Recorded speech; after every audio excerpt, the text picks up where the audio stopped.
What is going on, guys? Welcome back to the channel. Today I'm going to be running you through 6 exercises that you should stop doing ASAP.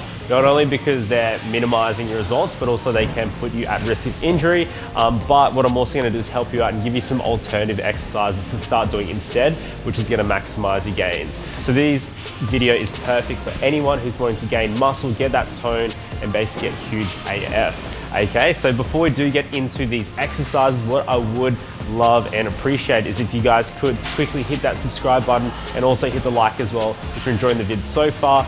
Join the crew and keep up to date with the weekly vids. Back to the video. So exercise number 1, this is something that I started doing when I first started, and I know many beginner lifters do this as well, which is generally your dumbbell rotator cuff exercises. So you know what you think, okay, grab a pair of dumbbells and plates, let's warm up these shoulders, get the rear delts going. The thing is, when we do it with dumbbells or a little plate, it's kind of defeating the purpose of the rotator cuff warm up, which is trying to get that shoulder warm and trying to pull across to the rear delt. So gravity is actually pulling the dumbbell or the plate down towards the floor. So you're getting jack shit activation through the delt. So what we're gonna do, we're gonna mix it up and we're gonna change this for either a rotator cuff external rotation on your knee. So dumbbell on your knee and externally rotating out, you're planting your elbow on your knee. Or we can get a resistance band, do this as well. So you need a light resistance band, or you can use a cable. So at least this way you've got that constant tension and you're able to actively warm up your shoulders, okay? So this is gonna help you with your pressing, all types of overhead and horizontal presses. So that's the first one. Exercise number 2 is gonna be our dumbbell chest squeeze. I don't actually know the real name of this. I think it's kind of like an incline dumbbell fly. You see lots of guys do this. This one is pretty poor in relation to trying to engage that upper chest. You see lots of guys around the gym trying to engage the upper chest by getting a dumbbell pulling across their body. If you do it yourself, and even if you look at the movement, it kind of just looks like across the body front raise. So all you're doing is getting activation through the anterior or front delt. So if you're trying to grow your chest, it's not really the best exercise to do. What we're gonna do is mix it up. We're gonna get into our incline cable fly. So you would have seen me do this one before if you watched previous videos.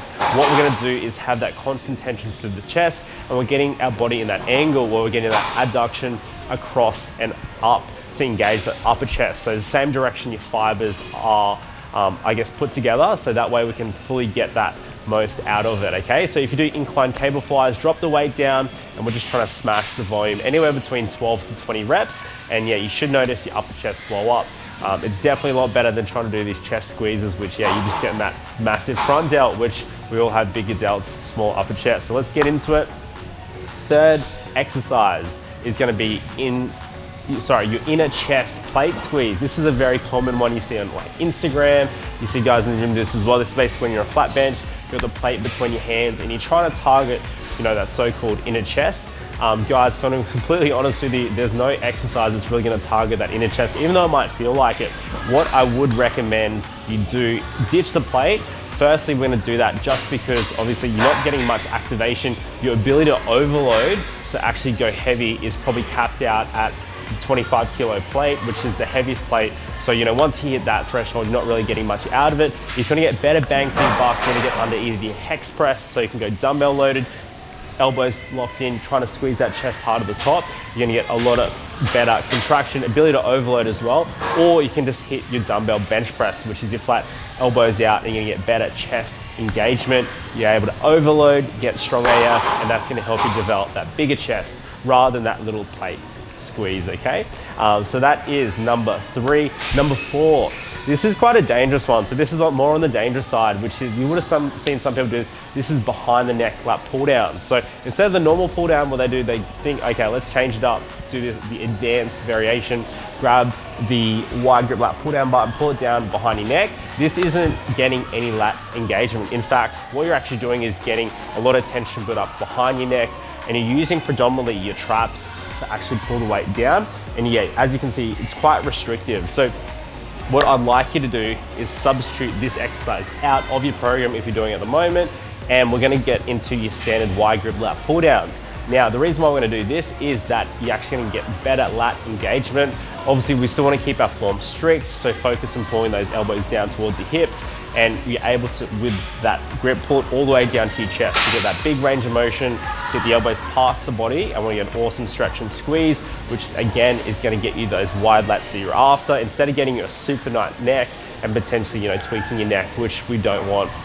So now that we've touched base on that one, we're moving across to number 5, which is your dumbbell kickback. Now, not talking shit about this exercise, like it is a great one if you don't have access to cables, but if you are in a gym and you got access to cables, I would highly recommend that instead of doing the dumbbell kickback, where you're probably using more momentum, you're not really getting any engagement through your tricep, which is that shorter head. What I would recommend you do is jump on the cable. So instead of obviously losing that tension when you lock out on the way down, you're just flicking it up and down without much control, we can go onto the cable where again, we're getting that constant tension.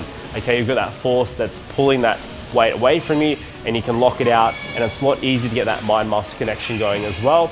With the cables, we just need to make sure that again, we're getting that body in a nice low position. So your back staying flat, you're digging your elbow into your side, and you're focusing on that hard lockout with your elbow, trying to squeeze your tricep as hard as you can. And again, this one's best done with that lower weight, higher reps, just because, yeah, if you go too heavy, your form's gonna get sloppy, you're gonna start using your shoulders and other muscle groups around it. So we're nearly there. We're gonna be up to exercise number 6. So this is the 6th and final. There are many more, but I wanted to condense it into just 6 main ones. This one, again, not talking shit about it, is a great movement if you don't have access to any pin loaded or cable machines, but the dumbbell rear delt fly, again, is a movement that most people go either too heavy or they use too much momentum and use the wrong muscle group. So instead of obviously using the rear delts, which is what we're trying to target, most people go too heavy, and what they do is they're using that momentum and they're using their traps to basically lift the weight up and down, so they're more turning into a shrug rather than a fly for the rear delt. So an easy and fail-safe exercise to get the most out of your rear delt training is jumping on a rear delt fly machine, okay? So with this one, it's just the all called reverse pec fly. This one's great because it locks your torso in a nice upright position, and you're able to set your elbows, bring it out wide, and really focus on hitting that rear delt.